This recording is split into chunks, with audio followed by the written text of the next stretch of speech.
Ok, on va parler de la création de marque ensemble aujourd'hui. Mais bleu comme ça, j'aime pas. Plutôt un bleu marine. Non, moi je préfère ça. Au Building My Brand. Building My Brand. C'est pas mal, hein. L'usine m'a envoyé ça pour que je puisse me projeter. Bienvenue dans l'épisode numéro 2 où on va parler de la création de marque. Et si t'as cliqué cette vidéo, c'est probablement que t'es intéressé par le sujet. Mais dans cette vidéo spécifiquement, je vais vous expliquer comment tu peux créer un prototype de A à Z. Que ce soit une marque de vêtements, une marque de bijoux ou peu importe le domaine, je vais t'expliquer toutes les étapes de A à Z. Et si tu me connais pas, je m'appelle Méline, j'ai 26 ans, j'ai créé plusieurs marques, mes boîtes font plusieurs millions de chiffres d'affaires à l'année. Je suis passée par des hauts, par des bas, par des aventures, par des mésaventures. Et au travers de cette série, j'ai envie de te montrer avec transparence toutes les étapes. Et si tu as envie de créer ta marque depuis chez toi, bah tu peux le faire en simultanément de ces vidéos. Les 6 étapes qu'on va voir ensemble. Premièrement, trouver ton concept. Deuxièmement, définir ton avatar client. Troisièmement, trouver ton branding, le structurer. On va travailler sur le produit, sur les prototypes. Et en dernier point, combien ça coûte de développer sa marque de vêtements, mais surtout, combien ça coûte pour arriver jusqu'à un prototype final. Le concept. Je sais que si tu as une idée de créer une marque de vêtements, c'est probablement que tu sais déjà un petit peu le concept où tu veux aller, mais ça manque de structure et c'est tout à fait normal, je te rassure, moi aussi. En plus, signe balance, autant dire que l'indécision, elle est au summum. Mais ce qui est important dans le concept, c'est d'écrire tes idées, c'est de poser sur papier toutes tes idées. Et plus on va avancer, plus on va structurer. Et plus ça va être structuré, plus on va penser au marketing et à la suite de la procédure. Il y a tellement de choses, tellement de marques que c'est facile de se décourager en pensant que c'est pas la meilleure idée. Mais tu dois réellement réfléchir à qu'est-ce que tu vas apporter en plus. Et une fois que tu as tes idées au clair, tu dois clairement penser à structurer ça. Quand tu crées une marque et qu'il faut définir un nom, il y a plein d'idées, de concepts. Moi, je pense que la meilleure manière de le faire, il faut être simple, efficace. Tu donnes un délai déjà parce que sinon tu vas passer énormément de temps à essayer de trouver le nom parfait. Et je pense que le nom parfait, il n'existe pas vraiment. Et moi, la première, combien de fois j'ai hésité pour cette marque, je suis passée par Process, Muse of Process, Muse Atelier, Atelier Muse et j'en passe. Mais ce qui est important, c'est de définir quelque chose qui sonne assez juste et qui résonne sur la création de ta marque. Et là, bien évidemment, quand tu as une idée, tu as envie de la faire approuver. Moi, je pense que la meilleure manière de faire, si tu hésites, tu choisis 2-3 noms de marques que tu as en tête, tu les présentes à tes proches et tu regardes l'unanimité. Mais surtout, tu leur demandes leur avis, pourquoi ils préfèrent ça plutôt que ça. Est-ce que tu préfères Muse of Process ou Muse Atelier ou Atelier Muse? Ah putain. Alors que Muse of Process, j'aime bien, mais tu sais, ça fait pas vraiment marque de vêtements. Pour cette nouvelle marque, j'avais envie que la marque puisse être intemporelle, que les gens puissent la porter, et ça même sans me connaître. J'aimais bien le concept de maison, couture, atelier, Muse. Le côté Muse, il est super important parce que c'est le symbole de la femme. Atelier Muse, Muse Atelier, ça sonnait bien. L'atelier, il va venir définir la zone de création, de créativité, mais aussi la zone entre moi qui développe ça depuis mon atelier, ce que j'appelle chez moi un peu mon bureau, mais aussi l'atelier de l'usine où ils travaillent sur les pièces de A à Z.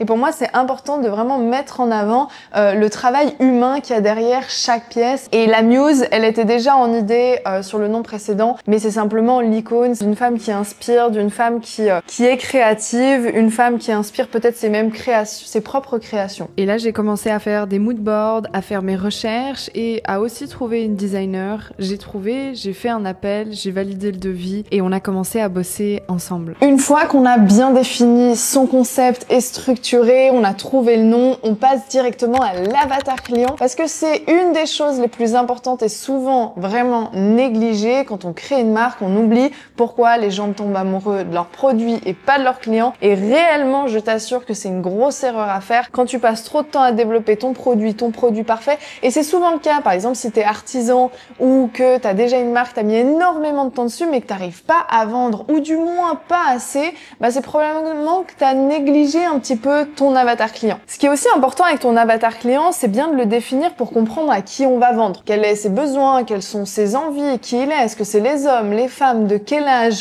quelles sont ses habitudes de consommation, quel est son panier moyen, quel est son budget qu'elle peut mettre globalement sur un produit. Et ça, c'est très important de le définir parce que t'as pas forcément une communauté à qui tu vas vendre. On va commencer probablement à faire de la pub. Et quand tu fais de la publicité, bah, c'est hyper important important de bien comprendre qui est ton avatar client et à qui tu vends. Plus t'es précis, mieux c'est, surtout au début. Si t'as pas de communauté, pas d'audience, est-ce que tu cibles les femmes, les hommes, quel âge, quel pays, quel style, quel pouvoir d'achat, quel mode de consommation, quelles sont leurs préférences. Et comprendre ton avatar client, c'est réellement se mettre dans la peau de celui-ci et de pouvoir comprendre ses envies, ses désirs et de pouvoir aussi créer des choses, des concepts, des créations par rapport à ce que lui, il a envie. Et donc, pour moi, c'était clair, je visais les femmes entre 18 à 35 ans, allez, 40 ans maximum, des femmes qui ont envie d'être bien habillées, mais toujours qui ont envie d'être très confortables. Et pour moi, c'est important de parler à la masse des gens, à la masse des Françaises. Souvent, il y en a qui développent des marques et des concepts qui sont un petit peu très nichés, très folkloriques, mais est-ce que les gens vont le porter dans leur quotidien? Est-ce que c'est confortable? Et ça, du coup, c'était très important pour moi d'allier le confort, le côté pratique, mais toujours de se sentir habillé. Une fois que tu as trouvé le concept, tu as défini ton avatar client, maintenant on peut travailler sur le branding. Ce que j'appelle le branding, excusez-moi les pros du branding, mais en gros pour moi c'est mettre en couleur, mettre en lumière mon avatar client, mes pièces, la charte graphique, les typographies, etc. etc. Et ça, tu commences ton branding une fois que tu as ton concept qui est clair. Pour reprendre sur ton concept, plus tu es ciblé, plus tu es niché, mieux c'est, d'accord? Si tu es trop large et que tu parles à trop de monde, je sais pas, tu veux créer une marque dans le sport ou une marque de maillot de bain, mais si c'est une marque de maillot de bain, il y en a énormément sur le marché. Donc tu dois réfléchir si tu fais une marque de maillot de bain pour les femmes qui ont entre 40 et 60 ans avec des motifs qui sont très colorés, bah déjà là, t'es un peu plus niché. Et donc c'est important de réfléchir à un concept et peaufiner ton idée pour qu'elle soit ciblée et que ton concept vienne répondre à un avatar client assez précis. Une fois que tu as ça, on travaille sur ton branding. Donc on va travailler les couleurs, on va travailler le logo, le style, etc. Et pour mon cas de figure, ce que je fais, c'est que je fais toujours un mood board, moi, à travailler sur mon Canva, grâce à Pinterest, je rassemble toutes mes idées. Le concept, la stratégie, les idées viennent de moi et ensuite, tu les concrétises sur Canva. Sur Canva, c'est un outil qui est gratuit à la version payante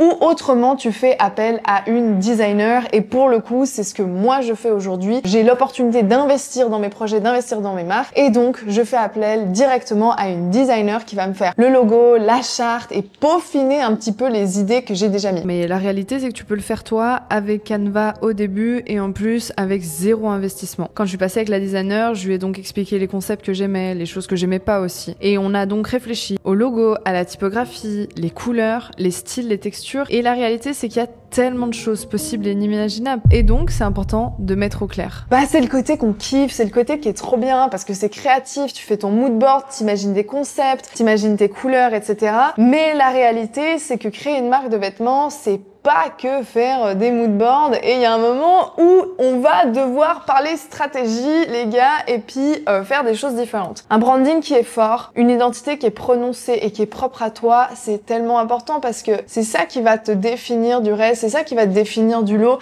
et de toute façon cette créativité elle vient de toi et si t'arrives à juste être toi, te laisser inspirer parce que tu vois tes concepts etc, ce sera de toute façon unique. Je pense qu'il faut pas avoir peur de créer une marque unique. Ce qu'il faut vraiment réfléchir, c'est comment j'arrive à cibler bien mon avatar client et lui apporter un vrai produit. Après plusieurs jours, plusieurs idées, j'ai pu bien structurer et mettre au clair avec elle. Ça, je pense que j'aime. Mais bleu comme ça, j'aime pas. Plutôt un bleu marine. Non, moi je préfère ça. Comme ça? Ouais. Parce qu'un bleu trop clair, je suis pas certaine. Moi, je pense à un beau bleu marine vintage. Et après, la question, c'est est-ce qu'on fait du beige ou du taupe? Et devant, je vais mettre un truc genre centré comme ça. Science Today, See of My Own Brand by Entrepreneurs for Entrepreneurs. Ensuite, à droite, je vais mettre You are not alone in this process. Comme ça, je reprends le concept du process. À gauche, je vais mettre Taking care of you is also productive. Comme ça, tu sais, un peu un truc hors du travail. Et je vais faire un cabas. Je vais écrire genre Sorry, I can't today, my business and I are on mission. Et en dessous, juste écrire genre I just trust the process. Et là la casquette, soit j'écris owner of my brand, I'm a business owner ou building my brand. Building my brand. C'est pas mal hein. Building my brand. Et comme ça quand tu mets le sac il veut dire en mode parle-moi pas, je dois travailler. Le hoodie il est là en mode je trust the process. Et puis la casquette c'est en mode, tu sais les gens à chaque fois ils te demandent ouais qu'est-ce que tu fais dans la vie et tout. Au moins là, voilà, building my brand. Stylé. Tu vois ce que je veux dire? Et je te présenterai dans l'épisode numéro 3, une fois que la designer aura terminé le branding kit. Et là, je suis certaine que vous allez adorer. Quand tu imagines ta marque de vêtements, j'imagine que tu imagines beaucoup de choses, beaucoup de concepts, beaucoup de couleurs, etc. Mais il y a une chose qui est non négligeable, surtout dans le textile. Plus t'as de produits, plus t'as ce qu'on appelle de variantes. Parce que on imagine tu fais un hoodie. Donc tu développes un hoodie, tu vas avoir des variantes par couleur et par taille. Et si t'as plusieurs produits, bah ça va commencer à faire pas mal de stock. Et donc ça fait vite beaucoup de produits, beaucoup de stock et aussi beaucoup d'investissement parce qu'il faut développer tes prototypes, mais après bah faut faire du stock et on va parler des MOQ qui sont les quantités minimum que les usines elles exigent pour que tu puisses travailler avec elles. Si tout d'un coup tu veux développer une marque, tu imagines tout un univers, ok?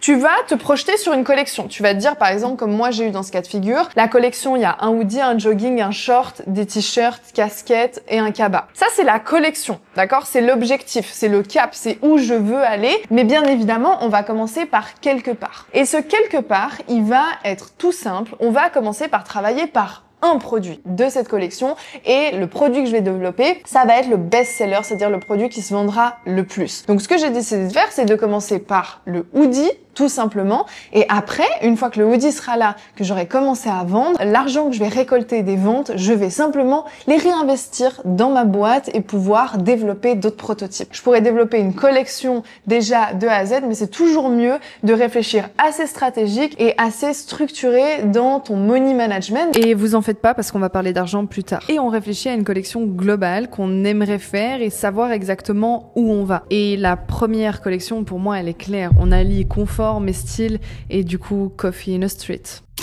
Au-delà de juste me dire je fais un hoodie, il y a d'autres choses qui sont ultra importantes quand tu développes une marque de vêtements et souvent on l'oublie. Alors déjà t'as la coupe, t'as les compositions et les compositions, bah alors ça va dépendre de l'usine. Moi je travaille avec des usines depuis longtemps, j'ai toujours les mêmes usines. Les usines elles sont disponibles au sein de la BWA où j'apprends aux personnes à créer leur marque de A à Z et j'ai un carnet d'adresses d'usines divers et variés et surtout j'ai des usines qui permettent de commencer avec des quantités minimum faibles. Et donc ça c'est quand même bien. Déjà ce qui est important c'est de trouver plusieurs usines et demander des devis à plusieurs d'entre elles. Moi j'analyse une usine sur deux choses. Un sur la capacité à produire un produit et deux sur l'usine en elle-même. Sur le produit ça va être les matières, ça va être les choix qu'ils ont, est-ce qu'ils font de la broderie, est-ce qu'ils font de l'imprimé, est-ce que ils ont une certaine flexibilité, est-ce que les MOQ sont faibles et bien évidemment les prix. Ensuite au niveau de l'usine en elle-même, je regarde la communication, la flexibilité, l'envie de travailler avec moi et si je peux te donner une astuce quand tu développes une marque de vêtements, vaut mieux être le gros client d'une petite usine que le tout petit client d'une grosse usine. Donc souvent on a tendance à se dire ah ouais cette usine elle est ouf, elle est énorme, elle travaille avec telle et telle marque. Oui mais si toi tu viens de commencer et que tu as un petit business, ça va être un petit peu plus difficile. Donc ce que je fais, et là par exemple j'ai demandé ce qu'on appelle ici des échantillons pour voir la composition. Ça me permet quand même de toucher, de voir les matières, de voir l'élasticité. Ça me permet aussi de voir le grammage. Donc là on a du 430 grammes. Ici, on a quelque chose de plus léger. On est à 290. Au-delà du produit, il faut réfléchir à la coupe, il faut réfléchir aux tailles, il faut réfléchir aux couleurs, il faut réfléchir à la matière, il faut réfléchir à absolument tout ce genre de choses. Pour ça, soit tu as des usines qui ont déjà ce qu'on appelle des prototypes, ok, des styles déjà faits et toi, tu vas pouvoir personnaliser sur le produit qu'ils ont déjà. C'est un peu de la marque blanche où tu vas pouvoir ajouter des logos, etc. Et à la limite, leur dire, ok, bah moi, je veux les manches un petit peu plus grandes, etc. La personnalisation du produit, c'est soit tu le fais avec l'usine qui a généralement des designers en interne et du coup, ça te coûtera moins cher, soit tu travailles avec une designer produit externe, une freelance ou une agence, mais c'est quand même mieux de bosser avec un freelance qui va pouvoir te développer des tech packs. Les tech packs, ils sont trop importants parce que c'est là où va apparaître l'intégralité des informations pour développer ton produit en question. Mais ne te fais pas de soucis, les usines, elles ont déjà des produits, des coupes qui sont déjà faites, comme ça va te minimiser les coûts. Mais créer une marque de vêtements, c'est plutôt une question de budget. Après, les connaissances, je vous jure, ça s'apprend. La vente, ça s'apprend. Donc, le début de votre marque, il faut définir tous ces points-là et avoir une projection qui est assez structurée.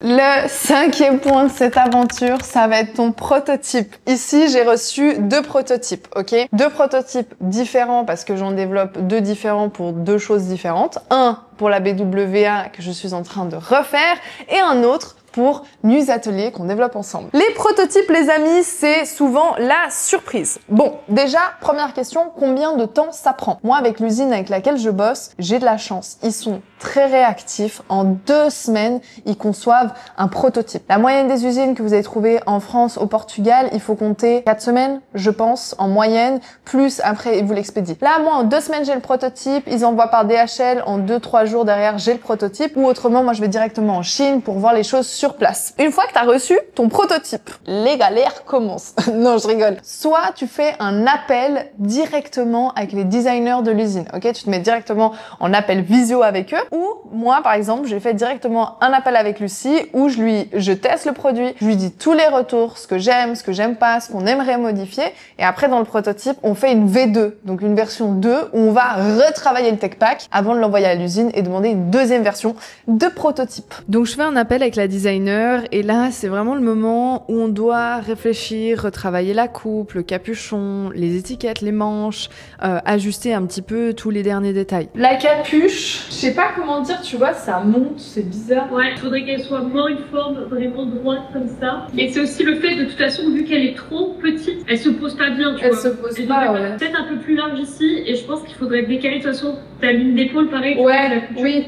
Encore plus basse. Ça, peut-être le mettre plus petit, que j'aime moins dans la broderie. Ça enfonce un petit peu. Ça ressort pas vraiment blanc, je sais pas comment dire. Et je vais te montrer un hoodie de Nathan que j'aime trop. Attends, vraiment, c'est le meilleur hoodie que je connaisse de ma life. Ouais, je sais pas, il tombe bien un peu partout. Alors là, c'est du très grand, hein. Je crois que tu vois, genre, c'est que là, quand tu la mets, elle tombe bien, quoi. Le nôtre, j'ai l'impression qu'on sent... Alors peut-être c'est aussi le fait que ce soit pas très lourd et rigide, mais on sent que c'est synthétique, tu vois ce que je veux dire? Ça dépend aussi des fibres et du tissage parce que tu peux avoir des choses qui sont très belles ou qui sont aussi en polyester, tu vois. Ouais, bah peut-être le mettre un peu plus lourd pour que ça tombe peut-être un peu mieux. Et là, la designer va refaire les tech packs et l'envoyer à l'usine. Sur ce hoodie, il y avait trop d'erreurs, trop de choses qui m'allaient pas, notamment au niveau de la taille, de la coupe, etc. Pour le coup, moi j'ai une idée très précise de ce que je veux et ce que je veux pas parce que je porte énormément de hoodies et pour moi c'est important qu'ils fit exactement comme j'aimerais qu'ils fit, mais surtout comme je sais que mon avatar client va aimer mon produit. On note tous les retours, toutes les choses à modifier, à changer au niveau de l'arrière, au niveau des coutures, au niveau de l'intérieur, au niveau des textes. Ça, c'est quelque chose qu'on fait à la fin parce que les textes, c'est quelque chose qu'on peut rajouter. Et par exemple, ici, j'avais la réflexion, la broderie, j'ai l'impression que ça me convient pas assez bien et que j'aimerais essayer avec du print et peut-être que ça tiendra aussi mieux et sera un meilleur effet avec de l'imprimé que de la broderie. On note tous les détails. Lucie retravaille sur le tech pack de A à Z. Moi, je valide les informations. La deuxième version, on l'a envoyée. Elle va être en conception et d'ici 2-3 semaines, je recevrai la version numéro 2 et je pense que la version numéro 2, pour le coup, elle sera très bien. Il n'y a pas énorme de changements. C'est que des questions de juste plus long, plus large, plus serré. Et donc, c'est pas des choses qui prennent énormément de temps. C'est pas des gros défaut de prototype, on va dire.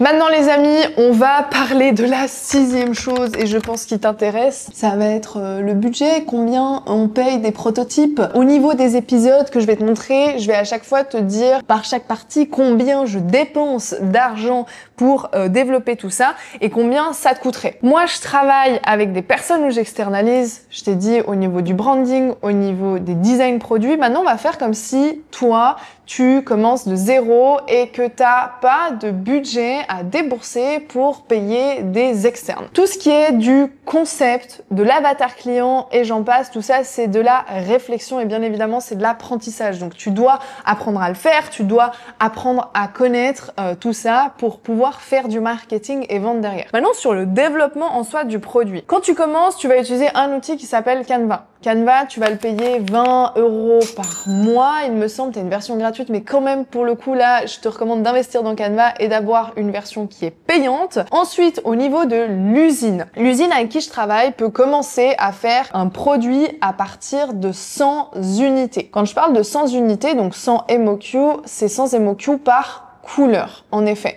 Si par exemple, tu prends 100 hoodies gris, tu peux le faire de plusieurs tailles, d'accord? Tu peux faire 50M, et ensuite 10S, 10L, etc. Ça, c'est égal. Ce qui est important, c'est vraiment de se dire, ok, c'est par couleur. L'usine peut aussi généralement voir pour négocier à peut-être 50 MOQ quand tu commences. C'est tout à fait faisable. Un hoodie comme ça à développer, là, on est sur du 320 grammes, il me semble. 50% coton, 50% polyester. C'est important pour moi d'avoir pas plus de coton, c'est pas une question de prix, c'est juste que plus t'as de coton dans le hoodie, plus c'est compliqué après au lavage. Un hoodie comme ça, avec les broderies, donc il y aura une broderie à l'avant, une broderie à l'arrière, une broderie sur la manche gauche, une broderie sur la manche droite, une étiquette intérieure et une étiquette en bas et une poche kangourou aussi. Donc là, on est à 11,4 $ le hoodie non expédié, donc c'est que la création du hoodie. Et après, au niveau de l'expédition, on utilise l'expédition directe, ce qui va te permettre de pas payer l'expédition jusqu'à ton client, mais de stocker dans un entrepôt. Et ensuite, une fois que le client achète le hoodie et donc la livraison, là, tu expédies le produit. Donc, on imagine que tu peux faire 50 unités pour tes hoodies. Donc, tu as une moyenne là de 12 $ pour un hoodie qui est quand même assez épais et assez lourd, donc c'est aussi pour ça que c'est cher. Et donc au niveau des hoodies, si tu en as 50, on fait une moyenne à 12 €, tu seras à 600 € sur une première petite production. Maintenant les prototypes en soi, combien est-ce que tu payes un prototype? Ça coûte un petit peu plus cher que le produit en soi parce que ça demande à l'équipe de se monopoliser dans l'usine, et donc là un prototype je l'ai payé 60 $. Aussi parallèle sur le prix, moi je fais pas mal de broderies, les étiquettes, etc. et donc ça augmente aussi le prix. Bien évidemment, si tu fais des culottes, ce sera bien plus léger.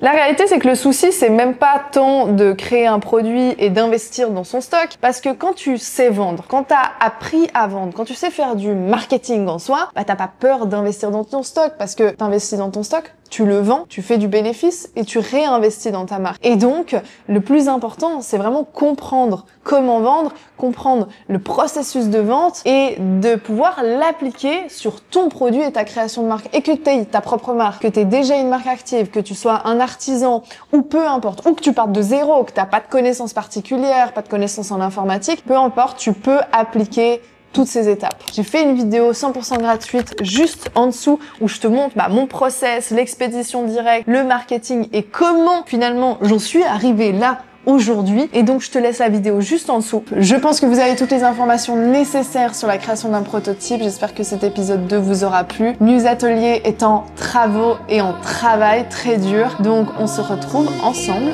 dans le prochain épisode.